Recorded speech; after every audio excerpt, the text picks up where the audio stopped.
Hello বন্ধুরা, দেখুন আজকে আমি মটন কষা রান্না করে নিচ্ছি আলু দিয়ে। মটনের রেসিপি। এই মটনটা আমি সিটি দিয়ে নিয়েছি, আলু কেটে রেখেছি, এই যে আমার আলু কাটা। এটা আমি ভেজে নেব। কড়াই গরম হয়ে গেছে, আমি তেলটা দিয়ে নেব। তেলটা গরম হলে আমি আলুটা ভেজে নেব। দেখুন তেল গরম হয়ে গেছে, আলু ভাজা আমি বসিয়ে দিয়েছি। আলুটা আমি বেশ লাল করে একটু ভেজে নেব। দেখুন আলুটা আমার লাল করে ভাজা হয়ে গেছে। এবার আমি আলুগুলো সব একটা একটা করে তুলে নিয়ে দেখাচ্ছি। এই যে আলুগুলো আমি লাল করে ভেজে নিয়েছি, তুলে নিয়েছি। এবার এই তেলেই আমি ফোড়নের জন্য দিয়ে দেবো তেজপাতা আর গোটা গরম মশলা। দেখুন ফোড়নটা আমার দেওয়া হয়ে গেছে। এবার এর মধ্যে দিয়ে দেবো চিনিটা দিলাম কালার হওয়ার জন্য, মাংসটার কালারটা একটু ভালো হবে, তার জন্য চিনি দিলাম। এবার দেবো এর মধ্যে এই যে কুচনো পেঁয়াজটা তেলের মধ্যে দিয়ে নেবো।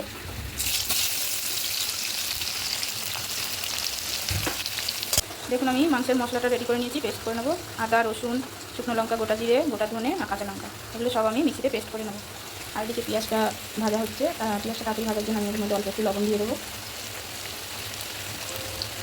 লবণ দিয়ে পেঁয়াজটাকে ভালো করে লাল করে, দেখুন পেঁয়াজটা আমার লাল করে ভাজা হয়ে গেছে, বেশ ভালো করে ভাজা হয়ে গেছে। এবার আমি মশলাটা পেস্ট করে নিয়েছি, এটা আমি এবার তেলের মধ্যে দিয়ে দেবো।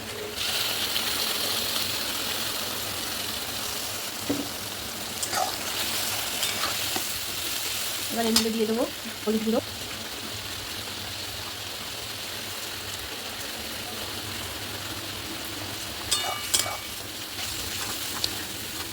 আর দিয়ে নেবো টমেটো দিয়ে এবার মশলাটা ভালো করে কষিয়ে নেবো আমি। দেখুন মশলাটা আমার ভালো করে কষানো হয়ে গেছে, তেল ছেড়ে দিয়েছে। এবার এই মশলা ধোয়া জলটা আমি এতে দিয়ে নিচ্ছি, আর দিয়ে দেবো লবণ স্বাদ অনুযায়ী।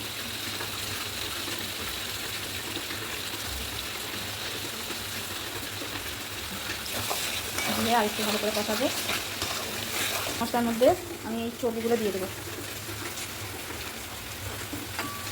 চর্বিগুলো দিয়ে ভালো করে কষিয়ে নেব।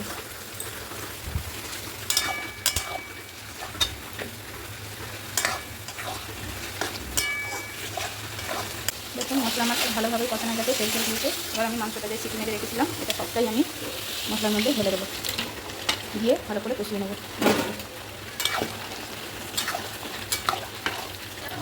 দেখুন মাংসটা আমার কষানো প্রায় হয়ে এসছে। এবার আমি এর মধ্যে দিয়ে দেবো মিট মশলা দিয়ে ভালো করে কষিয়ে নেব।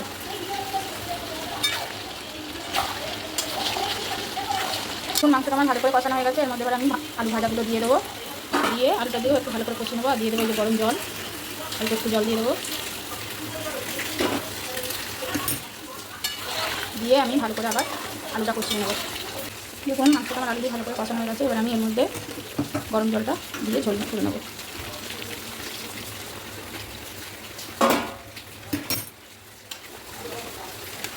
দেখুন আমার মাংসের ঝোলটা, খাসির মাংসের ঝোলটা রেডি হয়ে গেছে।